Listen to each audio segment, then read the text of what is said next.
I have a question on my whiteboard hanging on my fridge, and it keeps me up late at night.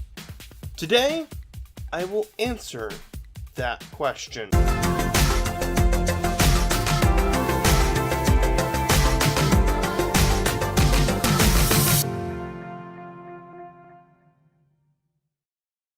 The question on my board is, can spiders fart?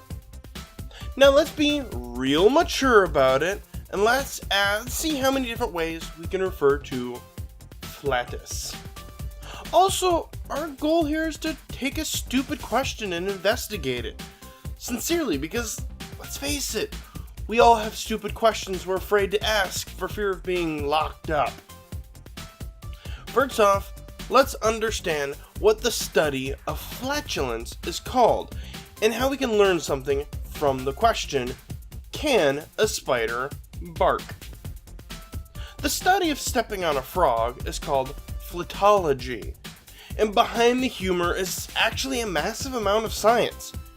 Humans break wind because of a surprising amount of bacterial fauna in our colon that produce air during the latter part of digestion, mainly fermentation. However, air doesn't smell.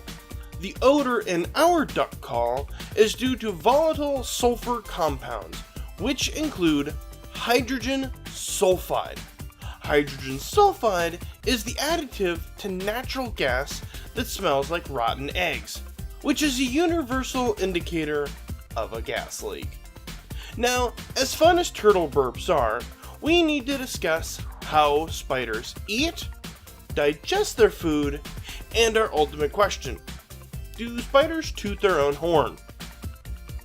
Spiders don't pull solid food into their body like humans do, because that would make them creepy, because that would require them to have teeth to break down said food. No, it's way creepier. Spiders, once they have caught their prey, using their venomous fangs, literally excrete digestive enzymes into the fang holes. This swamp of words can be described with this mental picture.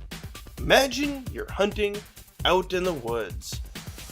It's a cool, crisp autumn morning. You pass the coffee shop and their pastries because you've got one goal in mind: deer. You park just off the road and you disappear to the woods to get to your hunting nest. Suddenly, you see a magnificent buck that will be great eating. As he wanders closer and closer, your mind starts racing. Suddenly, the trap is sprung. He's caught in your metaphorical web, and he is yours. You jump out of the nest and pull out your hypodermic needle you keep around a paralyzed deer, and you jam it in its neck. The buck whips around for a few seconds, then it's paralyzed. You pull the syringe out and proceed to dry heave stomach acid into the needle hole. In a matter of hours, the deer is mostly liquid, and you proceed to slurp up your meal. Bon appetit! Oh, but it's not that easy. Even a simple act of slurping up dinner isn't like whipping out a bendy straw and chowing down like you're sucking down a milkshake. No.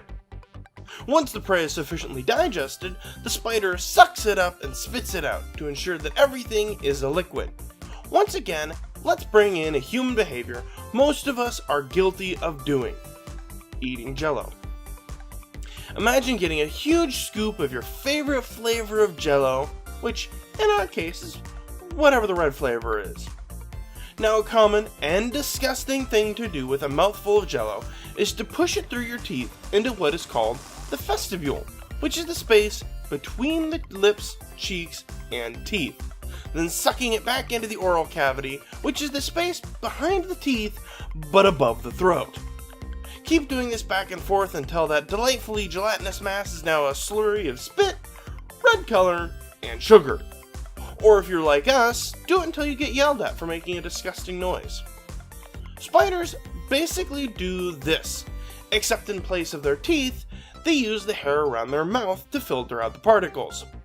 It uses its mustache to filter dinner, which means of eating is accomplished by a special organ in the spider called the sucking stomach. So, kudos to scientists for naming the stomach that sucks up the food the sucking stomach. Good call, folks. Now, surely it can't get weirder than vomiting stomach acid into your shanking victim's stab wound and filtering their everything through your mustache into your sucking stomach, right? Yeah, no, it gets crazier. Their stomach is lined with cuticle, which is basically our external skin, which doesn't sound weird until you have a sudden realization. Spiders are basically demon aliens that shed their skin to grow, which, horrifically enough, includes the lining of their stomach. Now, we aren't going to get into the storage part of the spider's digestion, because that's not super relevant to the question. So instead, let's skip to the end. Literally. Spiders, like all beings, must excrete waste. Yes, in fact, spiders do have bowel movements. Spiders' waste material is surprisingly similar to bird bombs, because it is full of uric acid, which means spiders do not have the need to urinate. Spiders may let out a rattler every now and then, but here's the problem.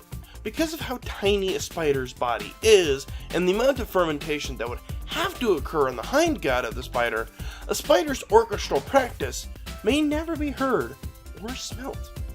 Okay, admittedly, this topic was really dumb. Probably not an awesome video though, and gross, but we did learn a lot. And that's what drives curiosity through dumb questions we seek to have answered, and we discovered a lot more than we thought. So maybe you have some frankly dumb questions, but we want to know them. Tweet us your questions or comment on this video with your questions, and while we can't promise to make a video about them, we will read them over and try to get on the path to an answer. And in order to stay up to date with your bite-sized news, go ahead and subscribe to the channel and be sure to hit the bell. This has been Derek, and I will catch you on the next episode of Bite-Sized News.